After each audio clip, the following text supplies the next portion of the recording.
Ô gente, Roberto Relubíscaro aqui. O título Duas Tumbas da minissérie espanhola em 3 episódios que a Netflix adicionou ao seu catálogo no finalzinho de agosto de 2025 é uma citação, ou parte de uma citação, muito famosa do Confúcio. Só que essa citação é apresentada no fechamento da série, meio que pra gente não identificar logo de cara de quem são essas duas tumbas, esses dois túmulos, essas duas covas referenciadas no título, porque vai ter uma virada, tá? Em uma minissérie que, assim, visualmente, ela não tem um grande impacto, ela é bastante, sei lá, impessoal, vamos dizer assim, mas que tem uma protagonista, sei lá, septuagenária, né? Fazendo coisas que mulheres septuagenárias não costumam fazer nessas séries de ficção. Eu achei isso bem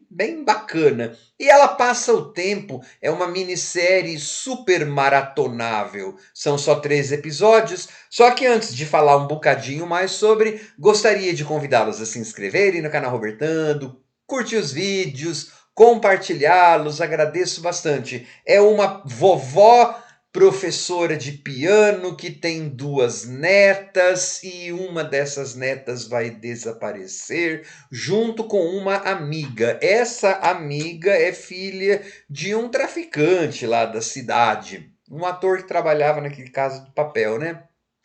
E aí então você vai ter essa vovó meio que se unindo a contragosto ao traficante, tomando algumas atitudes, os dois, para tentar descobrir o que aconteceu com as meninas. Uma você mais ou menos sabe o que acontece, outra não, eu não vou ficar dando spoiler nenhum, né? E é claro, a gente sabe que a situação vai se enredando, vai se dificultando, vai ter uma virada de trama lá pelo terceiro capítulo, e essa vovó vai fazer algumas coisas pouco ortodoxas. É assim, como minissérie, ela não consegue aprofundar os temas que ela nos joga ou nos apresenta, né? Porque você poderia pegar temas como exploração de menores por pessoas poderosas e inclusive essa vovó, ela tem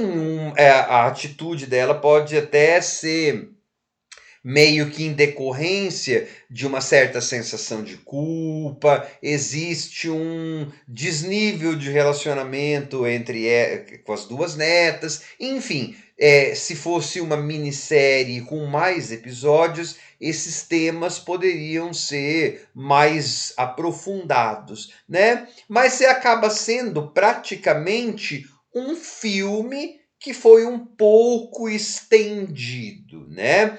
Se a gente fosse pegar como um filme, você teria algumas coisas a mais ali do que precisavam ser. Mas é assim, ela é uma minissérie competente para a gente passar o tempo. Você vai fazer algumas perguntas com relação ao serviço e à eficácia da polícia, né? De algumas atitudes tomadas pelo pai e pela avó, de algumas coisas, de determinado poder que uma personagem lá parece ter, mas acaba não provando muito, né? Algumas coisas que são mais faladas do que mostradas, mas assim, eu acho que o grande diferencial, não só essa coisa da protagonista septuagenária, mas é uma minissérie mais concisa, né? Que respeita um pouco a nossa falta de tempo. É bem assim, dá para maratonar e passa para outra minissérie, passa para outro filme, passa para outra coisa.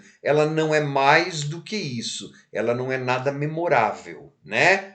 Mas tudo bem, tá ótimo. Só para passar uma noite, para passar um fim de semana, que é melhor do que isso, é diversão e tem uma história que vai ter reviravolta, blá blá blá, e aí no final você vai descobrir literalmente de quem são as duas covas, as duas tumbas, e inclusive até vai saber onde que essas covas são localizadas, né? Tecnicamente, na verdade, duas, são duas. Duas. Mas eu não vou dar spoiler, não. Né? Assistam. É bem assistível, gente. Rápida, concisa, porque essa coisa que eu falei de às vezes mostrar e falar e não mostrar, nessa minissérie não é necessariamente o defeito. Por quê? Porque são 3 episódios. Então, sabe, toda aquela parte do desaparecimento, da investigação, do enterro, né, de uma das pessoas, isso vai bem rapidinho. Por quê? Porque a gente já viu isso em um monte de séries de meninas desaparecidas e de séries policiais, né? Então, a ênfase aí dá para perceber que foi fazer mesmo, contar uma história dessas típicas de minissérie, de meninas desaparecidas, policiais, só que de forma concisa. Tudo bem, por isso valeu, tá valendo. Tchau.